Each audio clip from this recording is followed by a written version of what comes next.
கர்நாடகாவில் மூடா விவகாரத்தில் முதல்வர் சித்தராமையாவுக்கு அம்மாநில ஆளுநர் நோட்டீஸ் வழங்கிய விவகாரம் அம்மாநில அரசியலில் பரபரப்பை ஏற்படுத்தியிருக்கிறது.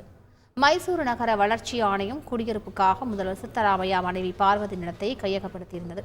இதற்கு மாற்றாக நிலம் வழங்கப்பட்ட போது அதிக விலை மதிப்புடைய நிலம் பார்வதிக்கு வழங்கப்பட்டதாக குற்றச்சாட்டு எழுந்தது.